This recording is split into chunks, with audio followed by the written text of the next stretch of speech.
Olá, começa agora mais uma edição do Giro Nordeste. Estamos em Salvador, na TVE Bahia.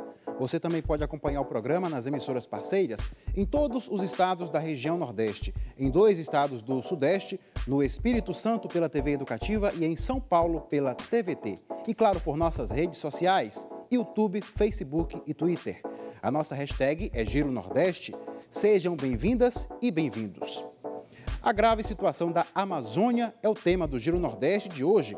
Nosso convidado é Daniclay de Aguiar, engenheiro agrônomo e porta-voz da campanha da Amazônia do Greenpeace Brasil. Eu sou o Juraci Santana, da TVE Bahia, e vão participar do programa de hoje, em seus respectivos estados, Carla Soraya, da TV Ceará, Naná Garcês, da empresa paraibana de comunicação, Henrique Douglas, da TV Antares, no Piauí, Ciro Lucas, da TV Universitária do Rio Grande do Norte, Daniele Ferreira, da TV Aperipê em Sergipe, Estela Maris Saldanha, da TV Universitária do Recife e Marcos Saldanha, da Rádio Timbira, no Maranhão. Eu quero agradecer a todos pela participação e vamos iniciar nossa rodada de perguntas aqui pela Bahia. Daniclay, a devastação da Amazônia que está acontecendo agora é o pior momento da nossa história? E outra coisa, quem são as pessoas e empresas que estão ganhando com essa devastação toda? Seja muito bem-vindo. Boa noite a todos, boa noite a todo o Nordeste. Uma satisfação falar com a região. Infelizmente, esse, sem dúvida nenhuma, é desde 2012 o pior momento que a gente está vivendo. Em 2012, a gente conseguiu mostrar ao Brasil e ao mundo que a gente era capaz de controlar o desmatamento na região. E, infelizmente, desde lá, a gente vem num crescente de desmatamento e, nos últimos 2 anos, uma explosão, né, do desmatamento na região. E essa é uma tendência em que poucos ganham, né? A maioria perde. O desmatamento ele acaba favorecendo aqueles que concentram a terra, aqueles que concentram a riqueza. Então, tem muito pouca gente ganhando e muita gente perdendo. Nós somos mais de 20 milhões de pessoas na Amazônia e desses mais de 20 milhões, a maioria não ganha com o desmatamento. Tá certo, uma conta que não fecha. Muito obrigado, Daniclay. E nós seguimos agora para Fortaleza. Quero chamar Carla Soraya, da TV Ceará. Olá, Juraci, colegas de bancada virtual, ao público que nos acompanha e meu cumprimento também ao nosso convidado de hoje. Daniclay, em 2018, você deu uma declaração dizendo que o Brasil não sabia o que fazer com a Amazônia, que ainda não tinha destruído por completo porque ficava constrangido diante do mundo. O atual governo te fez mudar de ideia? Esse governo já decidiu o que fazer com a Amazônia, ou seja, negociar com garimpeiros, com madeireiros, com mineradores, com outros exploradores que se aproveitam do tamanho da Amazônia e também da falta de fiscalização? Quer dizer, cada um deles faz uma interpretação diferente, né, para se aproveitar da Amazônia e das nossas riquezas. Olha, eu mantenho a declaração que eu dei porque a gente, de fato, como país, como sociedade, ainda não decidiu o que fazer com a região. A gente vive uma região periférica, a Amazônia é talvez a região mais periférica do país, é a região que ainda vive sob a égide de uma lógica colonial, é uma região que ainda que é vista por todos, né, demais estados da nação como uma província mineral, uma província energética ou uma província agropecuária. E eu defendo, o Greenpeace defende, que a gente precisa ressignificar o papel da Amazônia para o Brasil e para o mundo. Nós não podemos continuar sendo uma província, né, onde se vai lá e pega e leva embora. Então, é preciso construir um diálogo nacional, não é um diálogo amazônico só, mas um diálogo nacional que seja capaz de ressignificar o papel da região para o desenvolvimento nacional e para as questões que envolvem a regulação do clima global. Agora, é um fato que este governo sabe o que fazer.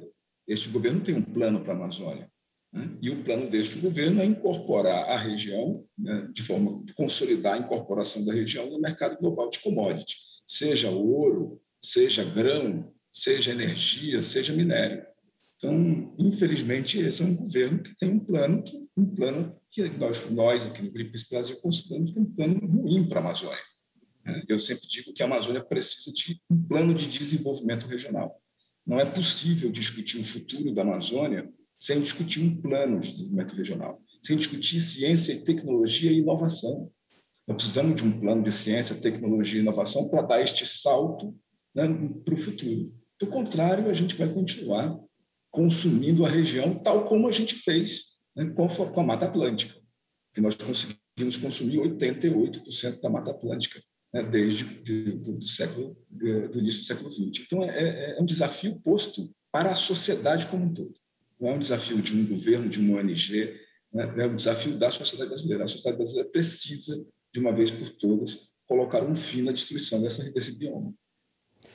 Muito obrigado e nós seguimos agora para João Pessoa. É a vez de Nanda Garcês, da empresa paraibana de comunicação, fazer a pergunta ao ambientalista Dani Clay de Aguiar. Olá, colegas. Olá, Dani Clay. Você é engenheiro agrônomo e eu gostaria de saber se o alto nível de desmatamento da região pode realmente levar uma parte da Amazônia a não se recuperar, uma parte dessa floresta via se transformar numa savana, como alguns cientistas estão afirmando? Olha, Ana, o Brasil não pode reclamar de que não foi avisado, né? A teoria da savanização da Amazônia é uma teoria construída pelo Dr. Carlos Nobre e outros colegas dele no Instituto de Pesquisas Espaciais. É uma teoria da década de 80. Tem pelo menos aí 25 ou 30 anos que o Brasil vem sendo avisado de que a gente vai chegar num ponto de não retorno. Nós já consumimos aí algo em torno de 700 a 750 mil quilômetros quadrados de floresta, não é pouca coisa. Grande parte disso, algo em torno de 50 milhões, foi consumido, 60% disso foi consumido entre 80 e agora. Então, a gente já está vendo essa savanização, esse processo acontecer. O sul-sudeste do estado do Pará já mudou, já tem um outro microclima se estabelecendo. A ciência brasileira já tem um conjunto robusto de evidências de que a gente já tem um processo em curso. Não é possível precisar o ano, o dia, o mês, mas é possível dizer que isto vai acontecer, porque já tem sinais e evidências concretas. Então, é fundamental que, diante destas evidências, o país tome uma decisão de construir um outro rumo para a região. Sobretudo em função da importância que a região tem para a regulação climática global e a regulação climática do próprio país. A Amazônia é detentora dos chamados rios voadores.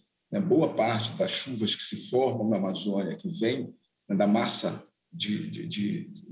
da umidade que se forma na Amazônia, acaba caindo em forma de chuva no centro-oeste brasileiro, no sudeste brasileiro, contribui para toda a economia dessas regiões. Então, é fundamental que a gente olhe para a região com outro olhar, e reconheça os serviços ambientais que ela produz, não só para quem mora nela, mas para todo o país e para o resto do mundo.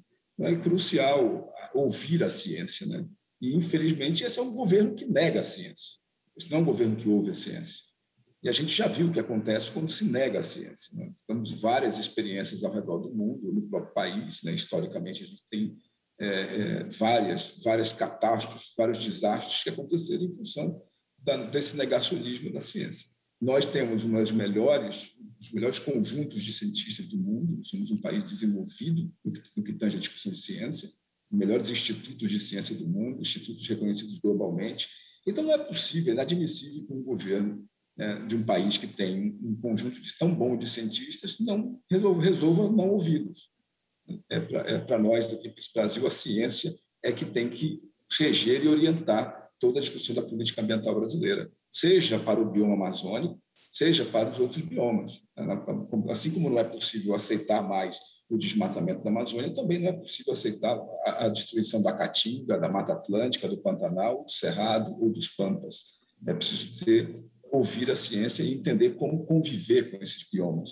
Eu acho que o Nordeste brasileiro, ao longo das últimas décadas, deu esse recado, né? Passamos do combate à seca para a convivência com o semiárido. Fundamental compreender como conviver com o bioma.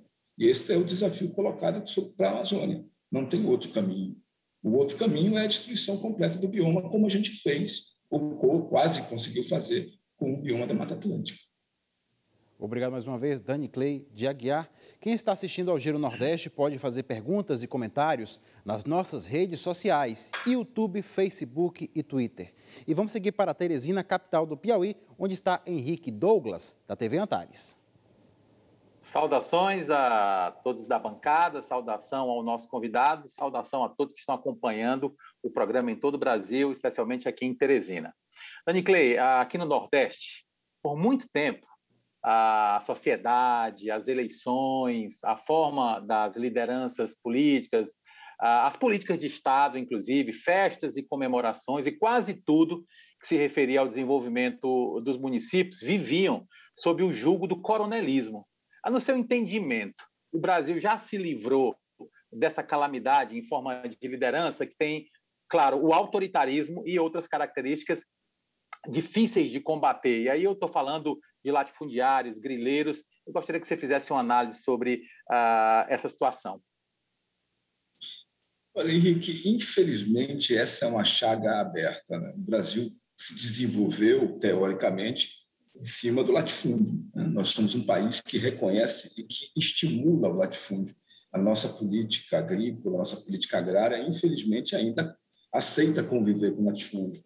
E os coronéis evoluíram nesse processo, né? Mas você tem hoje nós temos uma economia reprimarizada, baseada no latifúndio agroexportador, e tudo bem, parece que está tudo bem. Não está tudo bem, né? O latifúndio tem um impacto sobre o uso dos biomas gigantesco.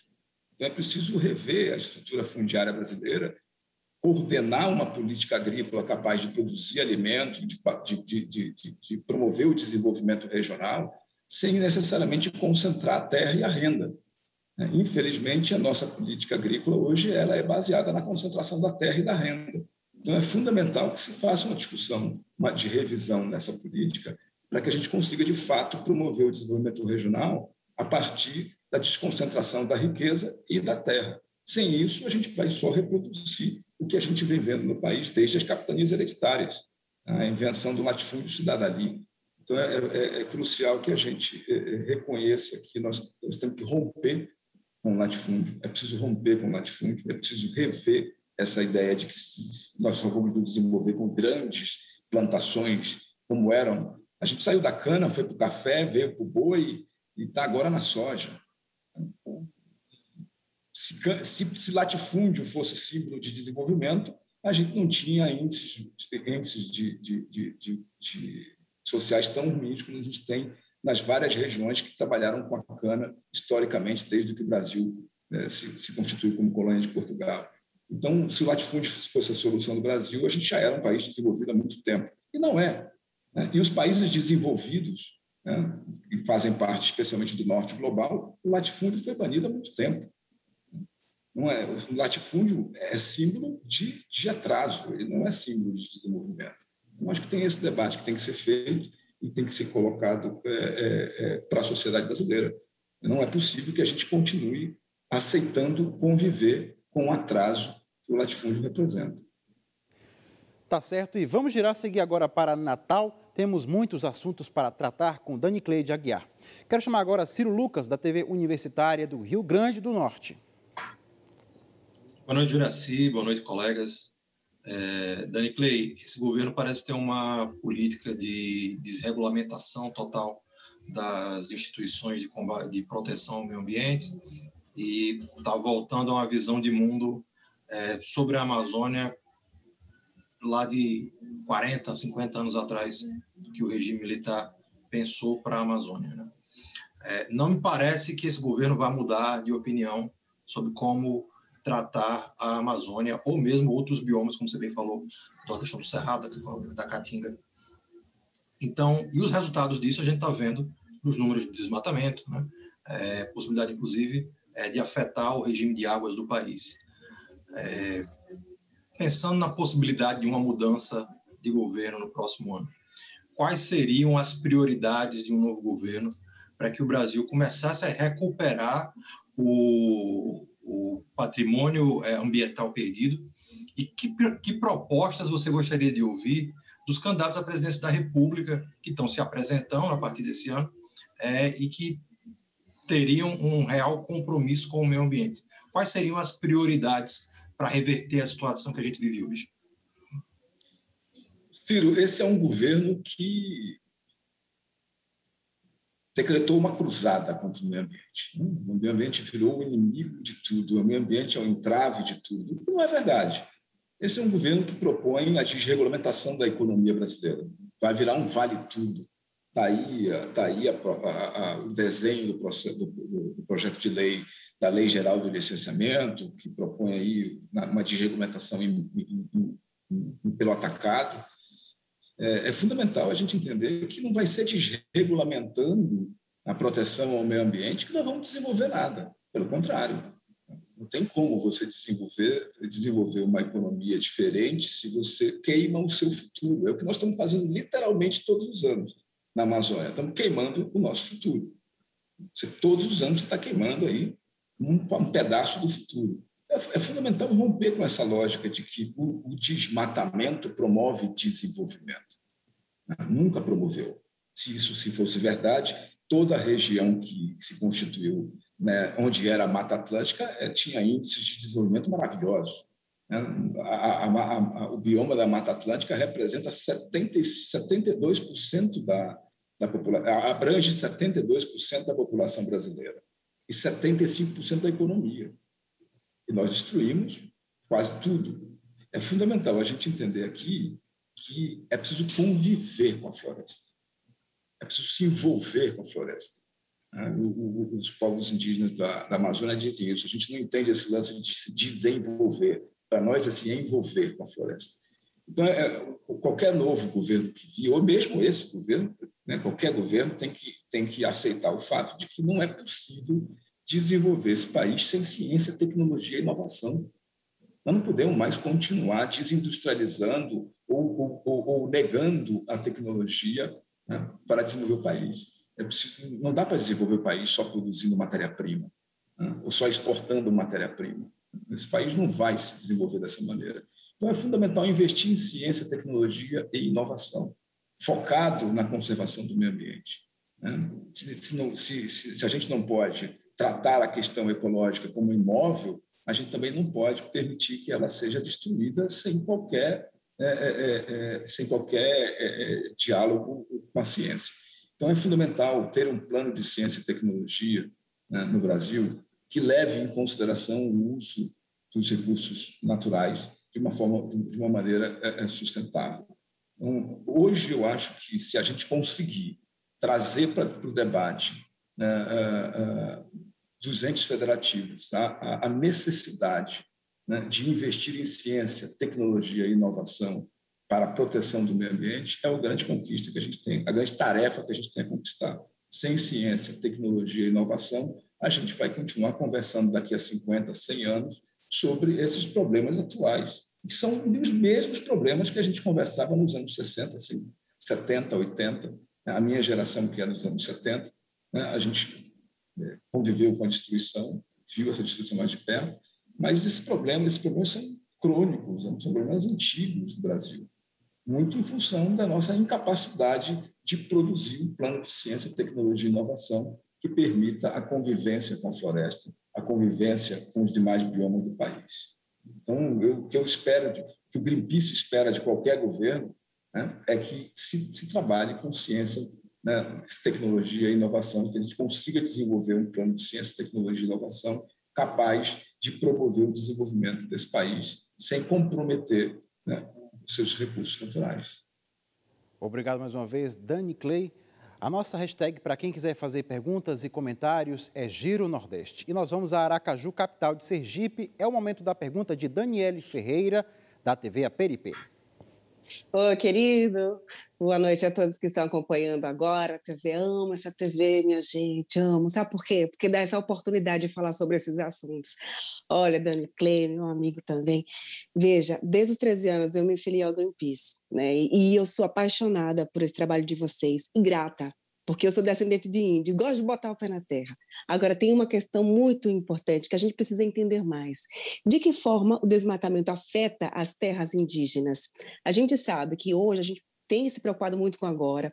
A globalização trouxe essa coisa da efemeridade qualquer coisa quebra, a gente troca, até as relações. Então, acredito que seja até uma questão psicológica também, de consciência. E naquela época, há muito tempo atrás, brincadeira, eu estudava bastante sobre a consciência do consumo de água, essa questão do meio ambiente, mas eu sinto que isso se perdeu. E a minha pergunta em essência é isso: de que forma esse desmatamento afeta as terras indígenas, Dani Clay? Opa, Daniele, é um prazer falar com você. Eu não sou descendente de indígena, eu sou filho de imigrantes nordestinos, né? É bom também. Então, eu me sinto em casa. Mas é importante a gente entender que as terras indígenas não estão soltas no espaço e no tempo. Elas fazem parte do bioma.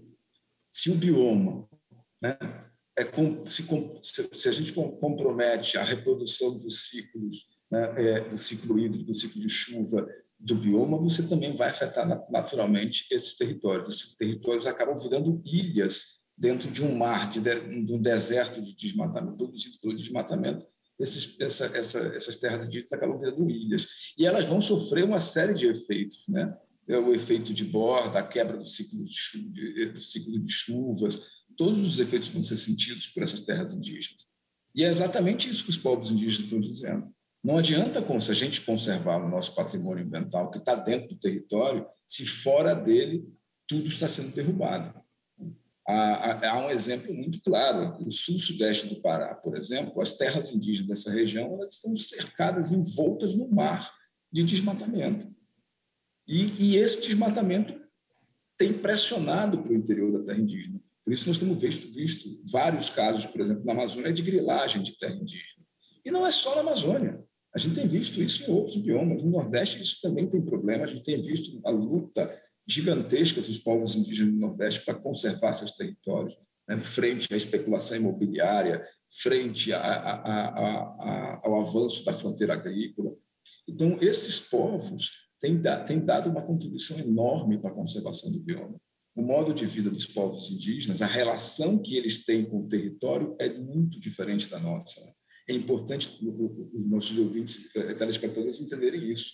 A relação não é uma relação produtivista, né? É uma relação de respeito com o território, de troca com o território, né? Ao mesmo tempo que eles se abastecem do território, eles protegem o território. Então, eles têm muito a nos ensinar. Eu tenho dito sempre isso. O modo de vida dos povos indígenas é uma discussão civilizatória. A gente precisa aprender com esses povos. São 10 mil anos, só na Amazônia, por exemplo, são 10 a 11 mil anos de convivência com a floresta. Esses povos passaram 10 mil anos convivendo com o território. Então, eles têm muita compreensão do território, eles sabem muito bem como conservá-lo. E é preciso que nós, não indígenas, sejamos capazes de aprender com esses povos e entender a partir da cultura deles. São culturas milenares. A gente é muito mais infelizmente, para a gente é muito mais fácil respeitar a cultura milenar do Tibete, da China, né, da Indonésia, do que respeitar culturas milenares que se estabeleceram no Brasil há muito mais tempo ou ao mesmo tempo. Então, é fundamental que a gente compreenda que os caigangue do Rio Grande do Sul, né, que o Chacriabá no Nordeste, que o Chucuru de Pernambuco, tem coisas a nos ensinar, tal como os Caiapó, como os Munduruku. Então, é fundamental entender que esses territórios, eles não vão pagar a conta sozinhos. Os povos indígenas não vão pagar a conta sozinhos. A conta será paga por todos nós. Quem não acreditar nisso vai acabar vendo isso de um jeito ou de outro. Essa conta vai chegar em todo mundo, desde as terras indígenas à periferia de Recife, ou a periferia de Belém, ou Manaus. Então, é fundamental que a gente entenda que a solução ela é conjunta, ela é construída de maneira conjunta. Ela é construída por todos nós, não indígenas, nordestinos, nortistas, sulistas, pouco importa o lugar que você esteja. É preciso construir um diálogo nacional que nos ajude a romper com essa lógica, né, que não nos desenvolve, que nos apreende, nos aprisiona no passado, né? Mas um pouco antes eu dizia, a gente continua com a mesma lógica econômica colonial. Então, a gente precisa romper com essa lógica econômica colonial. E os povos indígenas têm uma contribuição muito grande para nos dar nesse debate. Muito obrigado, e temos mais perguntas para o porta-voz da campanha da Amazônia do Greenpeace Brasil, Dani Clay de Aguiar. Agora é o momento de seguir para Pernambuco, onde está a Estela Maris Saldanha, da TV Universitária do Recife. Olá, Juraci, muito obrigada. Prazer estar aqui de novo. Danicley, a gente fala muito em analfabetismo digital no Brasil. Eu quero deslocar esse analfabetismo. E aí, considerando destruição de florestas, invasão de territórios indígenas, garimpo ilegal na Amazônia, poluição dos rios. Eu te pergunto se nós somos um país analfabeto do ponto de vista ambiental. E se somos, se o Greenpeace tem um pouco esse papel de alfabetizador. Eu parto do princípio que a gente é um país e não um ajuntamento de almas. Então, se nós somos uma nação, alguma coisa nos une. E eu parto do princípio, como diria o grande Paulo Freire, que ninguém sabe tudo e ninguém sabe nada. Não existe um ser humano que não saiba alguma coisa. Então, a nossa tarefa não é alfabetizar. A nossa tarefa é informar, é comunicar, é ajudar com um processo de reflexão, é construir o saber de forma conjunta, né? Então, a gente também aprende no Greenpeace com os povos indígenas, com as comunidades tradicionais, com os nossos saberativistas, com o nosso doador. O nosso doador também nos ensina. Então, é um processo de aprendizado mútuo ali, né? Todo mundo aprende e ensina, né? Todo mundo educa e é educado. E esse é o nosso desafio. E essa cultura do ódio que se estabeleceu no Brasil nos últimos anos, ela bloqueia isso. Ela bloqueia o diálogo. Sem diálogo, a gente não aprende. Sem diálogo, a gente não ensina. Então, acho que o maior desafio nosso é despolarizar, né, a sociedade brasileira. Né? E essa despolarização passa pela compreensão real do que está acontecendo na área ambiental. Então, a nossa função é denunciar empresas, ações nocivas de empresas, de governos, dar à sociedade brasileira os subsídios necessários para que ela exerça a sua cidadania no sentido de cobrar a construção de políticas públicas capazes de desenvolver o país, ao mesmo tempo que se protege o patrimônio ambiental brasileiro. Então, a relação é entre iguais, né? Nós, do Greenpeace Brasil, trabalhamos nessa perspectiva, né, de que nós somos um instrumento da sociedade. Nós, de forma nenhuma, nos colocamos numa condição de ONG que sabe tudo, que detém o caminho, o único caminho, né? Acho que a avaliação que a gente constrói dentro do Greenpeace é que a nossa função é de estimular a reflexão, é de ajudar, né, de promover uma educação ambiental libertadora. Né? A educação ambiental tem que libertar. Não pode ser uma educação ambiental simplesmente para que eu conheça o que é o bioma. Quais são os 5 biomas do Brasil? Tudo mais. Não, é uma educação ambiental no sentido de gerar informação que permita uma reflexão e uma agência coletiva enquanto sociedade. Esse é o grande desafio de todas as organizações do campo socioambiental.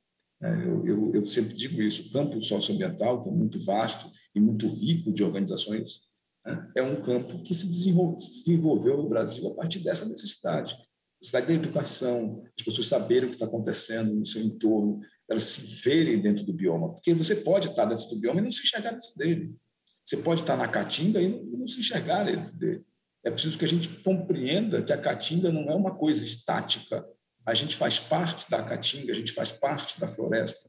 Né? E como é que essas trocas se dão? E essa é a nossa tarefa. Nossa tarefa é de romper com esta lógica de que a gente não é parte da natureza ou de que a natureza é um objeto, é um sujeito sem direitos.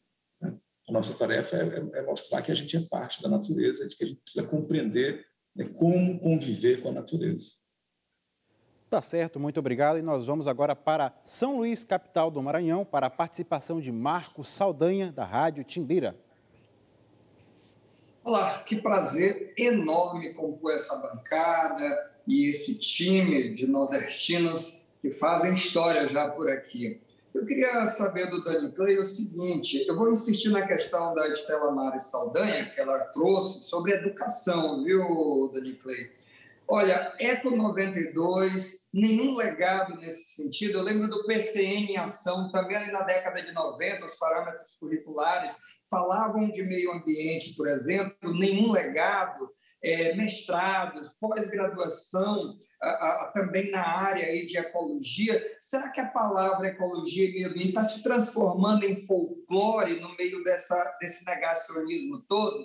Ou seja, qual o papel da escola? Que falhas e que acertos a escola tem tido exatamente nesse processo de educação? Será que ela não tem legitimado exatamente o crime ambiental mais do que formado consciências e cidadania em relação à questão da destruição ambiental? Eu queria sua análise aí sobre o papel da escola e da educação desde os anos 90 até hoje.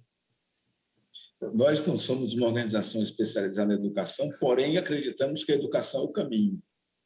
Tanto é que nós desenvolvemos um projeto chamado Projeto Escola, né? A gente leva para as escolas da rede pública brasileira, né, um conjunto de informações para estimular o debate.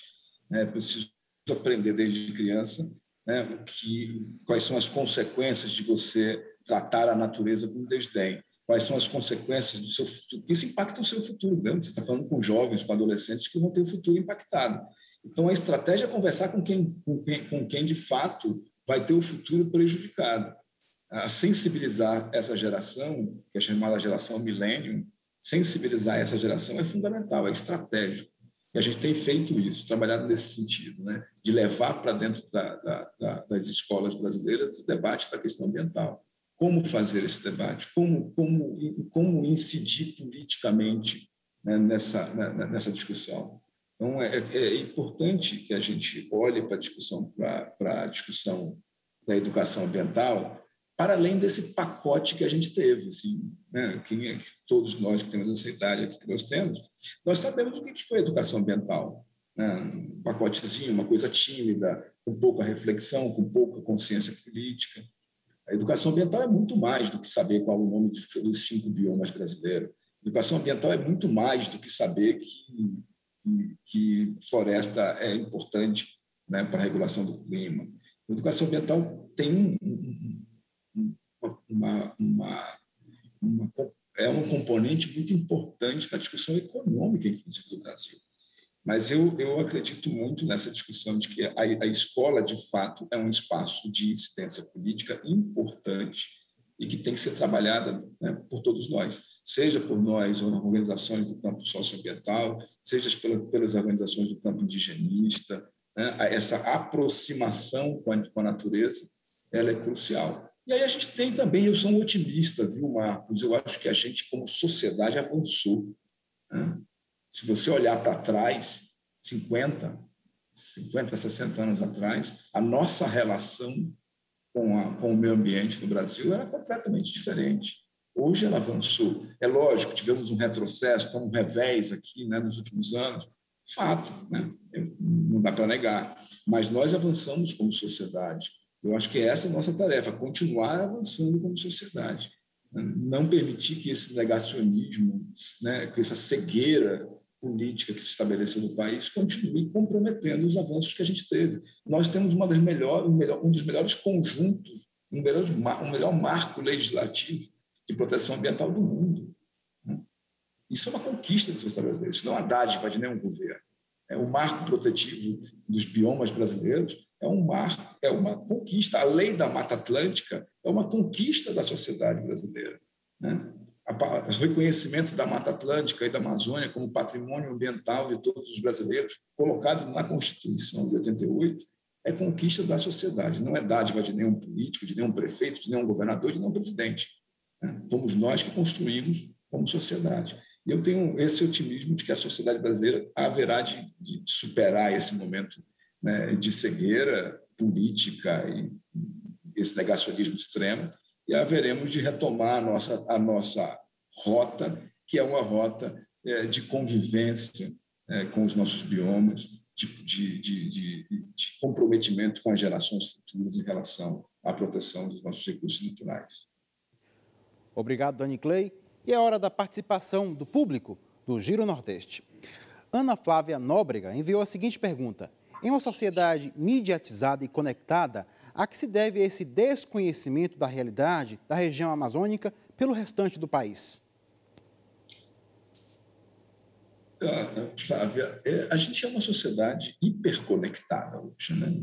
Tem sido bombardeado de todos os lados de informação, né? E a gente tem uma tarefa hoje, nós que trabalhamos com a questão ambiental, tem uma tarefa de traduzir da forma mais simples possível o debate, porque nós estamos concorrendo com um conjunto enorme de informação, né?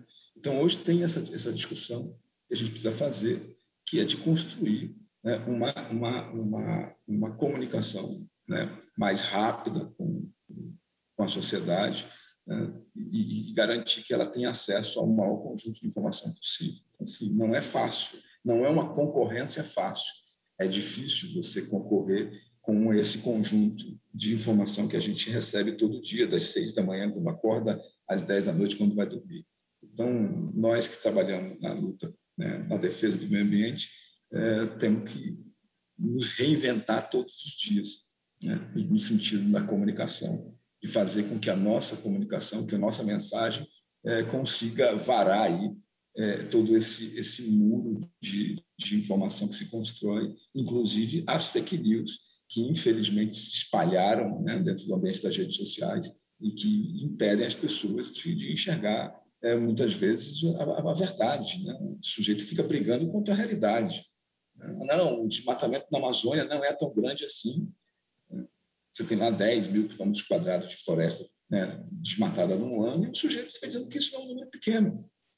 Por quê? Porque a gente tem um bombardeamento das fake news, que eu acho que as fake news atrapalharam bastante, né, e continuam atrapalhando bastante o avanço dessa consciência ambiental, que a gente, essa trajetória de conscientização ambiental que a gente vinha vindo nos últimos 30 anos. E é cada fake news que a gente encontra por aí, inclusive sobre o Greenpeace, por exemplo, eu vejo cada absurdo pela internet. Dani Clay, obrigado mais uma vez. Esta entrevista está sendo exibida por televisões e rádios públicas. Vamos a mais uma pergunta daqui da Bahia para o ambientalista Dani Clay de Aguiar. Dani Clay, como o mundo está vendo a devastação da Amazônia neste momento e que tipo de ações concretas podemos esperar de outros países para nos ajudarem na preservação desta que é a maior floresta tropical do mundo? Olha, Júlia, eu acho que o mundo já entendeu, né, que a gente vive uma crise climática. O Brasil também entendeu. Nós vivemos uma crise de limites ecológicos, nós estamos vivendo uma crise global. Todo mundo já entendeu. E todo mundo, né, compreendeu também, na comunidade internacional, que a Amazônia tem um papel crucial nessa discussão, né, como regulador do clima, não só como a maior floresta tropical do globo, não somos qualquer, né? Não é um pedaço de floresta qualquer, é a maior floresta tropical do planeta. Então, a comunidade internacional já compreendeu o tamanho da importância da Amazônia. É preciso agora compreender como colaborar com essa discussão, né? Como colaborar com o desenvolvimento, com a substituição da que a gente chama aqui da economia da destruição, por uma economia que preze pelas pessoas e que preze pelo meio ambiente. Esse é o nosso grande desafio. Nós vamos ter que sentar na mesa com a comunidade internacional, porque é fato que nós somos um país soberano e que a Amazônia pertence ao Brasil. Isso é um fato. Mas é fato também que ela é importante para a regulação climática global. Nós não podemos ignorar isso. Nós vamos ter que nos relacionar com o resto do mundo em função dessas questões. Assim como a gente se relaciona em função da produção de grão, de outras coisas, né? Então, assim, é crucial que a gente entenda que a gente não vive no mundo sozinho. Então, o desafio é como construir uma relação com a comunidade internacional que nos permita construir uma estratégia, desenvolver uma estratégia de conservação da Amazônia, que, ao mesmo tempo, garanta também, né, o desenvolvimento dessas cidades, das pessoas que estão aqui, né? Não é possível ignorar isso. São mais de 20 milhões de pessoas na Amazônia. Nós precisamos construir. E aí a construção passa necessariamente pela substituição, pela contenção da economia da destruição e pelo desenvolvimento de uma outra economia capaz de conviver com a floresta. Eu volto a insistir, o Nordeste nos deu um ensinamento. A convivência com o semiárido, o princípio de convivência com o semiárido demonstra exatamente isso. Não é possível combater a seca, mas é possível conviver com ela. E aí eu acho que esse é o desafio que está colocado para nós em relação à Amazônia. Nós não podemos permitir que aconteça com a Amazônia o que aconteceu com a Mata Atlântica, que nós destruímos praticamente inteira. Não é possível aceitar isso em pleno século XXI. Então, esse é um desafio que está colocado para nós e que a comunidade internacional tem que colaborar, né? Mas a saída para a Amazônia, a construção do desenvolvimento amazônico, ela vai se dar pela sociedade brasileira. Somos nós que vamos conduzir, com a colaboração e com o apoio da comunidade internacional. E isso não é perda de soberania. Aceitar o apoio da comunidade internacional não é perda de soberania. Pelo contrário, é sinônimo de maturidade, de sociedade desenvolvida. Então, acho que tem aí esse desafio colocado e, lógico, que não é um desafio fácil, né? Passa necessariamente por ciência, tecnologia e inovação, passa pela colaboração que universidades, né, e centros de pesquisa de outros países, né, já desenvolvidos têm que dar, né? Passa por toda uma discussão interna também. Mas eu acho que é isso. O papel, a tarefa de proteger, de conservar a Amazônia é nossa. Os demais são forças auxiliares, né, apoiam, mas ela é nossa. E nós temos que aceitar, entender isso. Esse é um desafio e essa é uma tarefa da sociedade brasileira. Não é de governo, não. É da sociedade brasileira. Isso mesmo, Dani Clay. Muito obrigado mais uma vez. Esse bate-papo ótimo, urgente, importante, vai continuar. Nós temos mais perguntas. Vamos chamar novamente Carla Soraya, da TV Ceará. Dani Clay, eu queria pegar exatamente o gancho que você falou. Enquanto não chega essa consciência na sociedade brasileira, a gente tem uma questão internacional que pode ser decidida nos próximos dias, nos próximos meses, porque o advogado britânico Karim Assad Khan assumiu a Procuradoria-Geral do Tribunal Penal Internacional em Haia, na Holanda, e vai decidir se investiga ou não o presidente Jair Bolsonaro por crimes contra os índios, o violar os direitos dos índios durante a pandemia. E aí eu queria que, se possível, você pudesse explicar para o nosso público todos os trâmites, né? O que é que pode acontecer, quanto tempo essa investigação demora, que tipo de punições podem surgir a partir de um julgamento como esse. E uma segunda questão, quem é que está defendendo atualmente os direitos, né, do povo indígena e também da Amazônia, já que as ações do IBAMA, do ICMBio, da FUNAI, até da Polícia Federal estão sendo contestados? Olha, Carla, eu parto do princípio, nós aqui no Greenpeace partimos desse princípio, que a lei é para todos. Então, se o presidente passou por cima de convenções internacionais, ignorou, né, convenções assinadas pelo Estado brasileiro, ele vai ter que responder, né, na instância que for estabelecida isso. Eu acredito, não é uma questão simples, é uma questão complexa, né, você julgar um chefe de Estado, né, por questões relativas a isso, mas os organismos multilaterais, quando construíram os seus instrumentos, construíram pensando nisso, né, pensando que você não podia ter um sujeito no mundo que resolvesse, né, chegar lá e destruir um patrimônio ambiental que é importante para o país, para o mundo, né? Você não pode chegar lá e tocar fogo no petróleo do Oriente Médio. Haverá consequências. Então, acho que o processo está em curso, né? A gente tem expectativa de uma decisão. Eu creio que, naturalmente, haverá da parte, né, do presidente a que se defender, a tentativa de se defender, e eu acho que ele tem todo o direito de se defender, mas haverá também da outra parte, da natureza dos povos indígenas, a denúncia.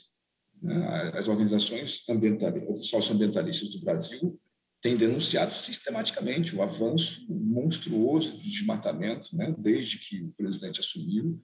Né, já vínhamos num crescente e isso explodiu a partir de janeiro de 2019. Então, é fundamental que cada um coloque sua questão. Os povos indígenas falam por si, né? Nós temos aqui talvez um dos mais organizados movimentos indígenas do mundo. Estamos falando de 305 povos no Brasil como um todo, espalhados por vários biomas. A Amazônia tem 180 deles, e eles têm confederações, né, suas organizações locais. O Nordeste tem a sua organização, né, o Sul também, o Centro-Oeste, a Amazônia, e eles todos se reúnem numa grande articulação dos povos indígenas do Brasil, que é a PIB, que é quem, de fato, conduz, né, todo o processo de defesa, né, dos direitos indígenas no Brasil.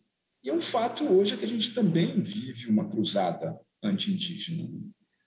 a proposta desses dos que hoje ocupam o poder no Brasil, o poder central, é uma proposta de integracionista, uma proposta do século passado.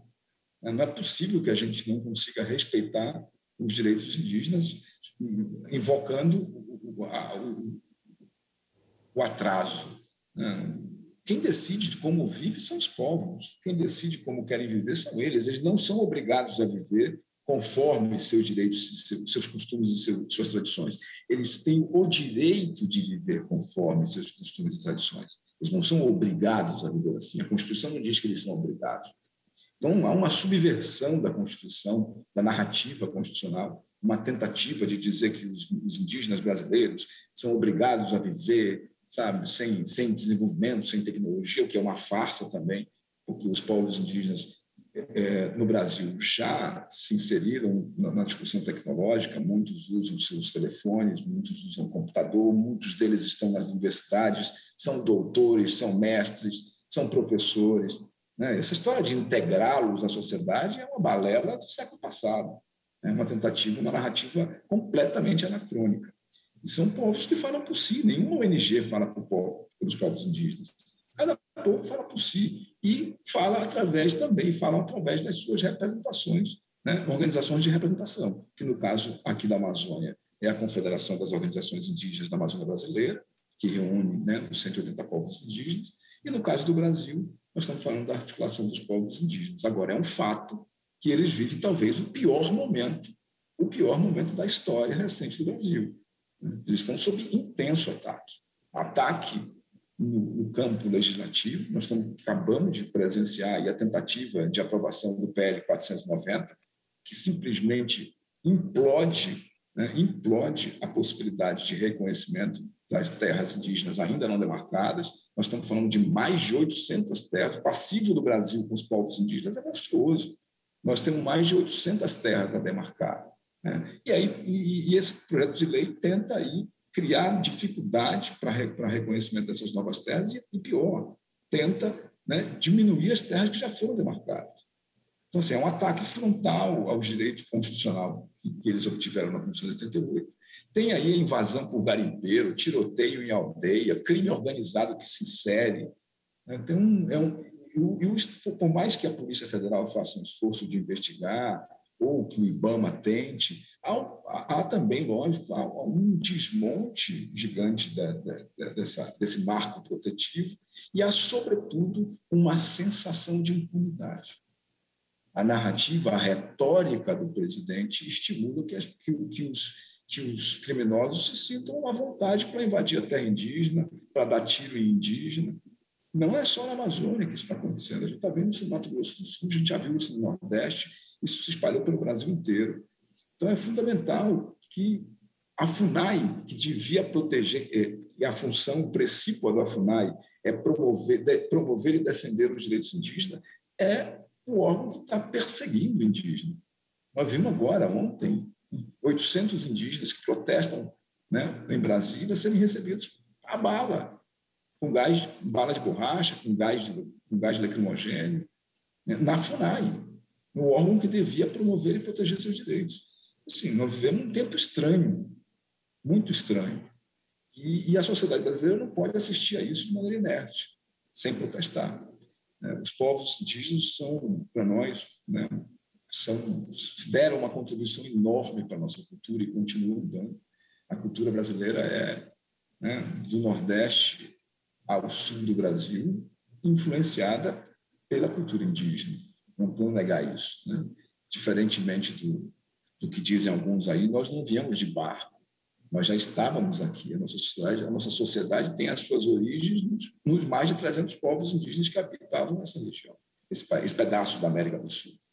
Então, acho que é fundamental que a sociedade se solidarize com o momento extremo que os povos indígenas vivem.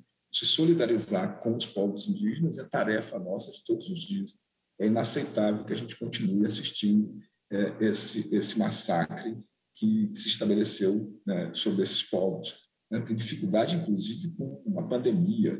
O governo não tratou direito, a articulação dos povos indígenas do Brasil precisou ir ao Supremo Tribunal para que o governo apresentasse um plano de combate à pandemia.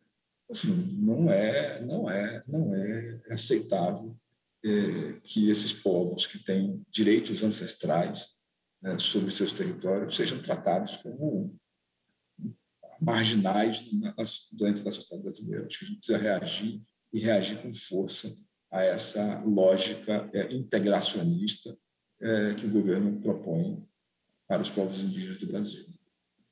Certíssimo. Obrigado mais uma vez, Dani Clay. E olha só, nós vamos visitar novamente a Paraíba, falar com o Naná Garcês, da empresa paraibana de comunicação. Então, como bom nordestino, você conhece a seca. A seca comoveu o então imperador Dom Pedro II quando esteve por aqui. O que nós observamos hoje em dia é que algumas áreas já estão passando por um processo de desertificação. Até que ponto, por exemplo, esse desmatamento influi na redução das chuvas na região Nordeste e, portanto, no agravamento da desertificação? Naná, eu acho que a grande discussão é o que está por trás do desmatamento, qual é a causa do desmatamento, né? A gente tem o desmatamento como um sintoma. Na verdade, nós estamos falando de uma economia predatória, né? De um modelo de desenvolvimento predatório, onde a natureza é um objeto a ser removido do caminho. Então, acho que o grande desafio é romper com essa lógica predatória, com essa economia da destruição e pôr no lugar uma outra coisa. Do contrário, seguindo a cartilha que nós estamos seguindo do ponto de vista econômico, nós vamos ter problemas sérios de desertificação, por exemplo, né? De sobrepastoreio. O Nordeste tem visto isso, tem visto o avanço da desertificação no Nordeste brasileiro, e não é um fenômeno natural. Essa é a grande questão, é reconhecer que isso não é um fenômeno natural. Isso é um fenômeno produzido artificialmente por uma política econômica, por uma economia, por um modo de usar o recurso, por um modo de usar o território. Então, acho que tem um desafio enorme. Não é possível que a gente continue derrubando a caatinga para queimar como lenha, para secar grão. Não é possível que a gente continue derrubando Mata Atlântica no Piauí, na Bahia, né, no Ceará. Então, é fundamental que a gente aprenda a conviver com esses territórios. Nós temos uma discussão que o Brasil precisa fazer, que é: que economia nós queremos? Que Brasil a gente quer? Qual é o Brasil que queremos? Esse Brasil que destrói floresta, que destrói caatinga, que destrói Pantanal, que consome o cerrado, ou nós queremos um Brasil diferente? Nós queremos esse Brasil que é um Brasil agroexportador. Temos orgulho de dizer que alimentamos 900 milhões de pessoas pelo mundo, quase 1 bilhão, e, ao mesmo tempo, convivemos com 20 milhões de pessoas passando fome no país.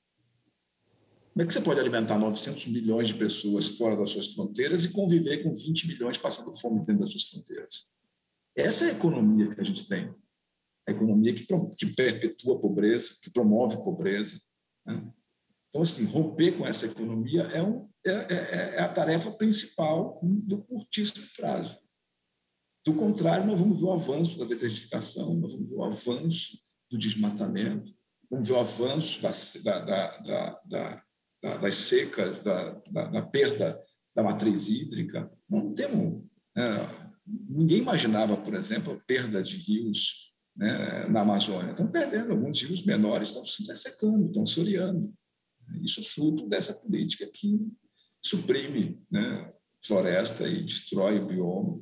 Então, acho que o grande debate a ser conduzido, seja no semiárido, seja na zona da mata, no Nordeste, seja na Amazônia, é um debate de que outra economia. É possível outra economia, é possível um debate. Nós não podemos mais aceitar que o debate econômico seja feito só por economistas. Nós precisamos parar com esse negócio de economia. A economia é um negócio à parte, a gente não discute. Não, ela foi retirada do debate político. Nós, enquanto sociedade, precisamos discutir economia. Política econômica, macroeconômica, plano de desenvolvimento. Nós não podemos ficar alheio a essa discussão, que é o que, infelizmente, aconteceu nos últimos 25 anos. Não, a sociedade não precisa discutir economia, deixa aqui que o Paulo Guedes discute, deixa aqui que o Delfim Neto discute. Não, economia é todo dia, né? As pessoas precisam debater isso, precisa construir essa discussão, retomar essa discussão, trazer a economia de volta para a mesa do café, trazer o debate econômico de volta para a mão da sociedade. Eu digo sempre isso, nós precisamos romper com a ditadura dos economistas. Não é só economista que pode falar de economia. O povo precisa falar de economia. Só assim a gente vai conseguir construir um novo modelo de desenvolvimento do país. Estamos quase no final do Giro Nordeste de hoje. Danicley, nós temos 1 minuto. Fique à vontade se quiser acrescentar algum comentário. Eu queria agradecer imensamente a possibilidade de falar com todo o Nordeste brasileiro, uma região importante, uma região, do ponto de vista econômico, importantíssima para o desenvolvimento do país, do ponto de vista cultural, sem dúvida nenhuma também, um berço da cultura brasileira. E é fundamental dizer aos nordestinos que nós precisamos proteger, né, a Caatinga, proteger a Mata Atlântica, né, proteger a Amazônia e todos os biomas do país. Né? Acho que a luta daqueles que defendem a Amazônia é a mesma luta daqueles que defendem a Caatinga, que defendem a Mata Atlântica nordestina, e que a gente precisa se somar numa única luta, que é a luta para construir um Brasil diferente. Né? Um Brasil sem miséria, um Brasil sem pobreza extrema, um Brasil capaz de conviver com as suas florestas e com seus biomas. Né? Então, acho que essa é fundamental que a gente continue essa aproximação dos diferentes biomas. Eu queria aqui parabenizar a iniciativa que vocês tiveram aqui nesse momento, que é uma oportunidade enorme para a gente, para nós do Greenpeace Brasil, especialmente para nós da campanha da Amazônia, falar com o Nordeste brasileiro, onde a gente ainda não tem uma campanha desenvolvida de forma muito direta, mas que é importante que o Nordeste brasileiro saiba o que acontece na Amazônia. Né? Porque, se do contrário, a gente vai ficar aqui falando de nós para nós mesmos e isso não vai resolver. Então, dialogar com o Nordeste é sempre muito bom. Pois é, o Giro Nordeste está terminando. Quero agradecer a participação do porta-voz da campanha da Amazônia do Greenpeace Brasil, Danicley de Aguiar. Muito obrigado também aos comunicadores, Carla Soraya, da TV Ceará, Naná Garcês, da empresa paraibana de comunicação, Henrique Douglas, da TV Antares, no Piauí, Ciro Lucas, da TV Universitária do Rio Grande do Norte, Daniele Ferreira, da TV Aperipê, em Sergipe, Estela Maris Saldanha, da TV Universitária do Recife e Marcos Saldanha, da Rádio Timbira, no Maranhão. E um agradecimento especial a vocês que acompanharam o Giro Nordeste. Bom São João para todos e todas. Até o próximo programa.